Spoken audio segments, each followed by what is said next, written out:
দিন ধরে সাংস্কৃতিক অনুষ্ঠান সকল আয়োজন করা হয়েছে।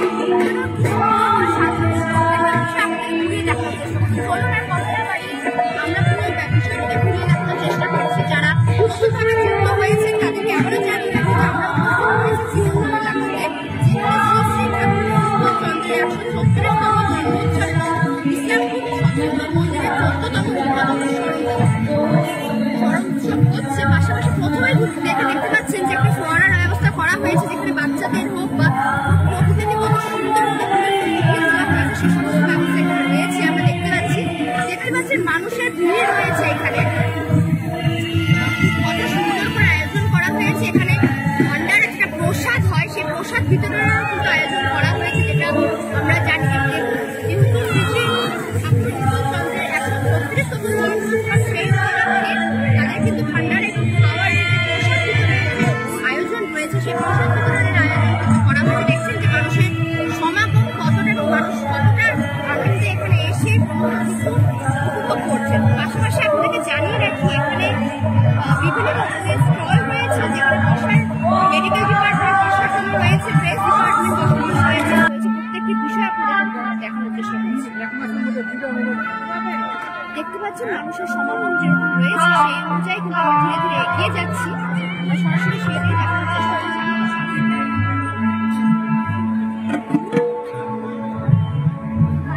ওইখানে বসছিলাম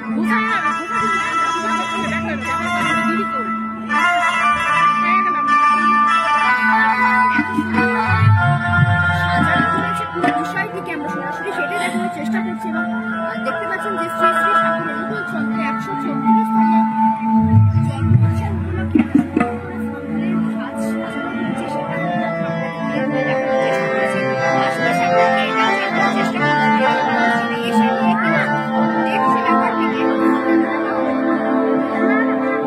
আমাদের একটাই চাওয়া, সবাই আমরা ভালো থাকবো, সবাই আমরা আনন্দে থাকবো, সবাই আমরা মিলেমিশে থাকবো, তাই তো?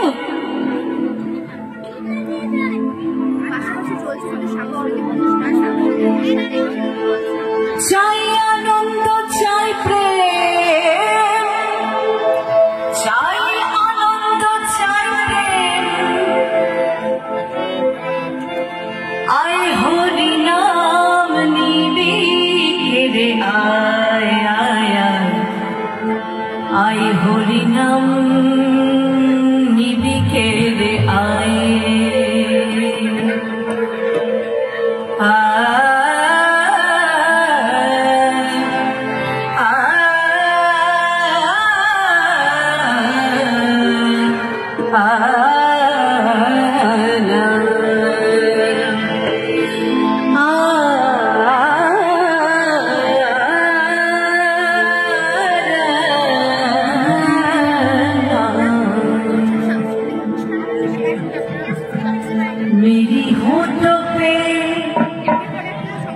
मेरी होठों पे जो नाम आई, वो मेरी कृष्ण बिना और ना कोई। मेरी होठों पे जो नाम आई, वो मेरी स्वामी बिना और ना कोई। वो मेरी कृष्ण बिना ना कोई, मेरी स्वामी बिना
অনুষ্ঠান, এরপরে আমাদের সাংস্কৃতিক সন্ধ্যা রয়েছে, বিশেষ আকর্ষণ রয়েছে। শিলিগুড়ি থেকে ব্যান্ড টিম রয়েছে, যেখানে শ্রী ঠাকুরের ভাবাদর্শে তারা তাদের সঙ্গীত পরিবেশন করবে। আমরা কিন্তু প্রতি বছরই দেখে এসেছি ঠাকুরের জন্মবার্ষিকী পরিবারও আপনাদের একত্রিত হয়। হ্যাঁ, এখানে বিভিন্ন প্রান্ত থেকে, বিভিন্ন গ্রামগঞ্জ থেকেও এবং শহরের প্রত্যন্ত এলাকাগুলো থেকেও সব পরিবার একত্রিত হয়ে আমাদের শ্রী ঠাকুরের এই ভাবাদর্শে ঠাকুরের এই জন্মদিবস আমরা খুব আনন্দ সহকারে পালন করছি। আমরা দেখছি কিন্তু চারিদিক থেকে এখনো কিন্তু জনগণের সমাগম চলে এসেছে, হল পড়ে গেছে বলতে গেলে। এই মাঠে কিন্তু মাঠ জুড়ে আমরা লোকজন দেখতে পাচ্ছি। এই বিষয়টা নিয়ে কি বলবেন? এখনো সংখ্যা আরো বাড়বে, আরো যত সময় বাড়বে তত সংখ্যা আরো বাড়তে থাকবে। এখনো যা দেখা যাচ্ছে আমাদের 50% মানুষ এখনো পর্যন্ত এসেছে, আরো বহু মানুষ আমাদের মধ্যে উপস্থিত থাকবে। আজকেও কি এই মুহূর্তে দীক্ষা নেওয়ার যে আছে হ্যাঁ, আজকে দীক্ষার মোট কতজন রয়েছে এরকম দীক্ষা দেওয়ার? আপনাদের কি সেরকম কিছু রয়েছে যে এতজন মিলে দীক্ষা? এখনো পর্যন্ত দীক্ষাপত্র ফিল আপ করা হচ্ছে, ঠাকুরের যে দীক্ষাপত্র ফিল আপ করা হয় এখনো রেগুলার বেসিসে এখানে দীক্ষাপত্র অফিসে ফিল আপ করা হচ্ছে। এখনো পর্যন্ত মোটামুটি 50 জন মানুষ দীক্ষা প্রার্থী হিসাবে আগ্রহী হয়েছে। আরো মানুষজন আসছেন, বিভিন্ন গ্রামেগঞ্জ থেকেও আসছেন। শহরের মানুষজন ঠাকুরকে ভালোবেসে তারা দীক্ষা গ্রহণ করছে। বলছি যে ইসলামপুরবাসীদের জন্য কি বার্তা থাকবে আজকের দিনে? আমাদের ইসলামপুরবাসীদের জন্য এই বার্তা থাকবে যে আমাদের ধর্ম, এই ধর্মকে আমরা বিভিন্ন ভাবে আমরা অনুভব করতে পারি, কিন্তু ঠাকুর আমাদেরকে যে ভাবাদর্শের মধ্য দিয়ে আমাদেরকে ধর্মটা শেখাচ্ছেন তা হলো আচরণের মধ্য দিয়ে আমরা ধর্মকে অনুভব করতে পারি। আমরা প্রত্যেকেই দীক্ষা গ্রহণ করে আমিও আমার আচরণকে ঠাকুর যেভাবে আমাদেরকে চলতে বলেছেন, আমি একজন কর্মগত একজন শিক্ষকের কিরকম চরিত্র হওয়া উচিত ঠাকুরের ভাবাদর্শে আমি শিক্ষাগতার মধ্য দিয়ে আমি বুঝতে পারি যে শিক্ষককে দেখেই কিন্তু একজন ছাত্র অনুরাগী হয়। সে একটা পড়াশোনার মধ্য দিয়ে শুধু সবকিছু শিক্ষা লাভ করতে পারে না, চরিত্রের মধ্য দিয়ে মানুষের শিক্ষা লাভ মূল বিষয়। তাই ধর্মের মধ্য দিয়ে ঠাকুর আমাদেরকে এই চরিত্র গঠনটাই মূল করেও তুলেছেন, যে চরিত্র গঠনই হচ্ছে না আমাদের মূল ধর্ম। আমি প্রত্যেকের কাছে করজোড়ে নিবেদন করি, আপনারা যেমনভাবে যে আদর্শের মধ্য দিয়ে চলুন না কেন, চরিত্র গঠনের মধ্য দিয়ে আমাদের জীবনটাকে যেন অতিবাহিত করতে পারি ঠাকুরের এই ভাবাদর্শে আপনারা প্রত্যেকেই আসুন এবং ঠাকুরের ভাবাদর্শে মাতোয়ারা হয়ে উঠে আমরা। আপনার নাম? আমি মলয় পাল।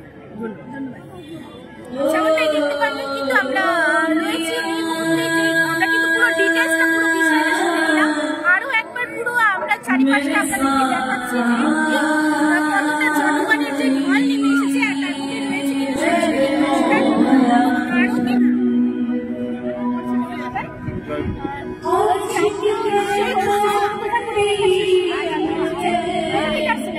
আমি ইসলামপুর থেকে বলছি। এত লোকজন আজকে, এত জনসমাবেশ রয়েছে, কি বলবেন এই বিষয়ে? অ্যাকচুয়ালি ব্যাপারটা হচ্ছে ঠাকুরের দয়া, ঠাকুরই এর মধ্যে ট্রেনে আনে সবাইকে।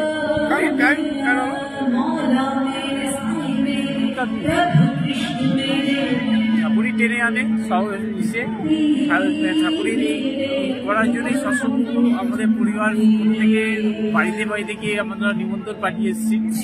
ঠিক আছে, তো যেন সবাই যেন ঠাকুরের কথা বুঝতে পারে, ঠাকুরকে বুঝতে পারে। আরো মানে ঠাকুর তো শুরু হলো, আরো মানে মোটামুটি আমাদের যা চিন্তাধারা আছে যেন সারা ইসলাম সবাই আসবে।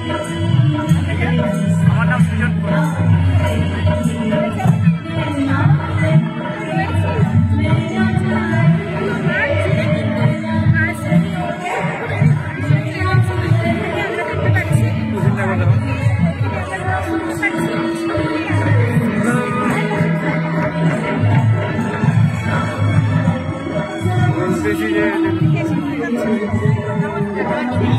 আমি কবি থেকে আসছি, কবি রাসাপা কবি। আচ্ছা, কেমন লাগছে? বেশ ভালো লাগছে এখানে আছে, এত সুন্দর অনুষ্ঠান দেখিনি। আমি 2 ঘন্টা সারাদিন থাকতে। হ্যাঁ, সন্ধ্যার সময়। কি বলবেন, এত জনসমাবেশ, এত সুন্দর একটি অনুষ্ঠান আয়োজন করা হয়েছে?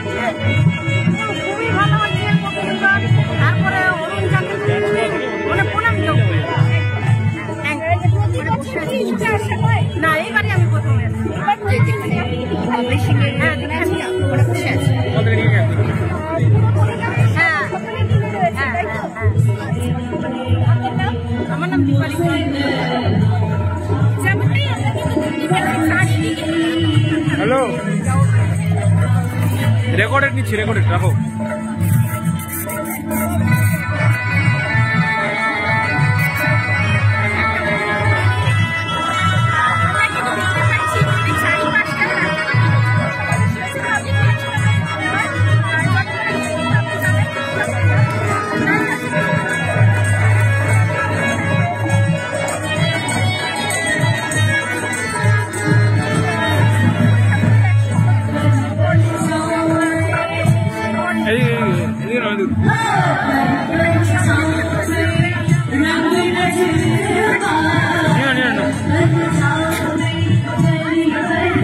নমস্কার, বলছি আজকের এই অনুষ্ঠান ব্যাপী এই সারাদিনের এই প্রোগ্রাম নিয়ে কিছু বলুন। আজকের জন্য একদিনের জন্য হ্যাঁ, সেটাই বলছি, কি হবে সারাদিন ধরে কি কি চলছে?